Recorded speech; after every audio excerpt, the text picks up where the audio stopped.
over time. Today, I'm going to be discussing some work that we've done about humans classifying stimuli with less than one example per class. And we're going to go into more details about what that looks like, but let's get on to the inspiration for the project. So the main motivation came from a growing problem in the field of computer science, namely that machine learning requires lots and lots of data in order to categorize well. So even GPT-3, which is a modern language model that can classify with less data than other models, requires billions of tokens in order to train and categorize well. So what happens when we want to use machine learning in areas which don't have as much available data? Well, you might have to spend a lot of money gathering data, like if you wanted to analyze brain scans, or you might not even be able to collect a lot of data at all, like if you're diagnosing rare diseases with very few cases. And thus, many applications of machine learning are limited by available data. So this leads to a big interest in being able to learn from smaller data sets. Let's take the example of classifying an image based off of what animal it contains. The model would be trained on data of animal images so that we can classify into many different animals. And generally, a model like this would require hundreds or even thousands of examples of each animal in order to be accurate. But we've got recent work showing that some models can categorize with smaller amounts of data, which is called few-shot learning. And in this example, a model sees only 3 pictures for each animal, for example, 3 panda pictures, 3 platypus pictures, and it's asked to categorize a new image. A more extreme example of few-shot learning is one-shot learning, where the model is only trained on 1 example per class. So then, what is less than one-shot learning? Well, it's a scenario in which a classifier has fewer than 1 example per class, but it's still trained to categorize in that many classes. And we'll get into what that looks like.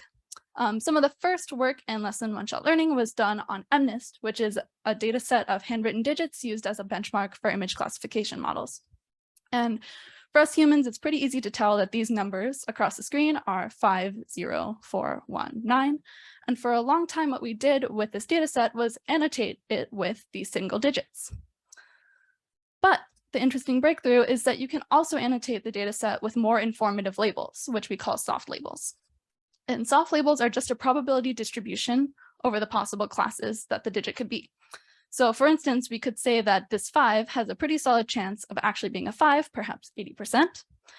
But it also shares some features with a 3, like perhaps the bottom swoop. And so 3 might be the next best guess. And you can do these labels with all of the digits in the data set. So what soft labels allow us to do is we get information about the distribution over possible classes for each digit. And using a technique called dataset distillation, my collaborator Ilya was able to build synthetic images that give a lot of information about many digits with just one image. So for example, that first image in the top row, it has features of 0s, 5s, and 9s because it's round all the way like a 0, but 9s are round on the top, 5s are round on the bottom. And so that can give information about all of those digits. And the same goes for many different of these synthetic images. And with these synthetic images, you can actually train a machine learning model on them in order to predict digits.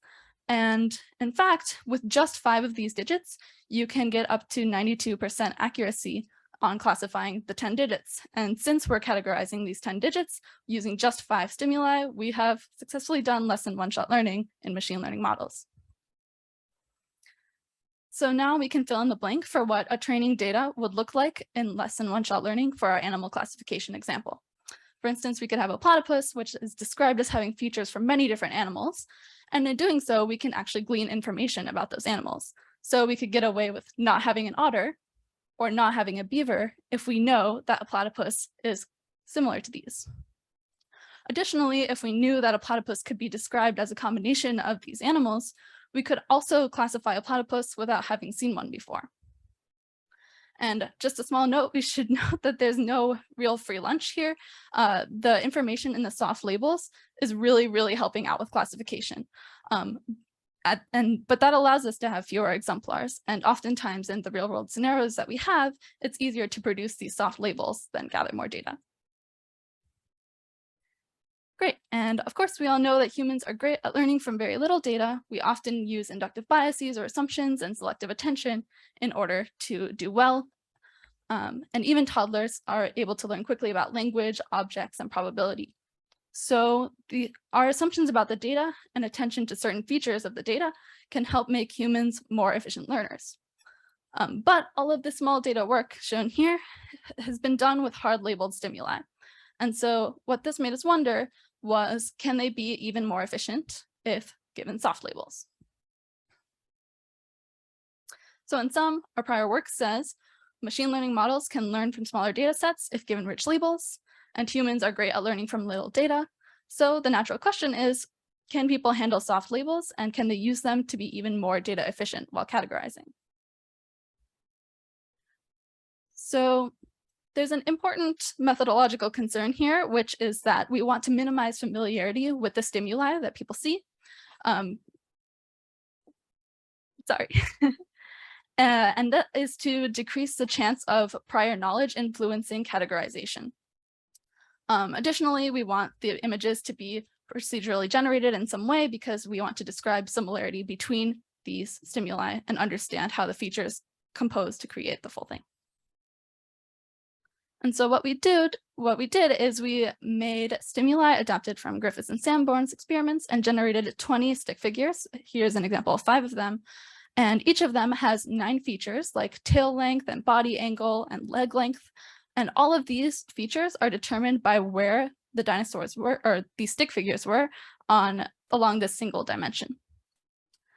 So as you go from left to right, for example, dinosaurs get smaller and smaller tails, and they get taller and taller. We did this twice to ensure that the results about specific categorizations aren't dependent on these specific sets of features as well. And with this setup, we can do something which is label these stick figures. And in our experiment, we call them dinosaurs, which is why I said dinosaurs earlier. So we label them in relationship to 3 classes, A, B, and C. For instance, we could arbitrarily say that the figure on the left is 50% B and 50% C, and the figure on the right, 50% A and 50% B. And we should note that these features don't really exist along the dimension, like the species don't exist here. And so that allows us to assign varying labels to the dinosaurs and see how that affects categorization into the 3 species. Great, so participants initially just saw 2 stick figures that we call dinosaurs, and they were told that paleontologists did a genetic analysis of the 2 stick figure dinosaurs, and they were found that they were related to 3 undiscovered species, species A, B, and C. And so they got genetic information, which is really just a soft label in disguise about these dinosaurs. And different participants saw different soft labels in this experiment. And the task was, we asked them to categorize new dinosaurs based off of this information. So they're asked to categorize into just one of the 3 different species using both the genetic information and the stick figure models. And we repeated this task for each dinosaur that we generated. So in sum, we wanted to label stimuli with similarity to 3 different categories in different ways. We wanted to show participants 2 soft labeled stimuli and ask participants to categorize based off of these labels. So let's get into the results. On the x-axis here, we have every dinosaur that was generated along our 1 dimension. And you can see next, we labeled them with soft label genetic information. And the color corresponds to which species the dinosaurs are related to.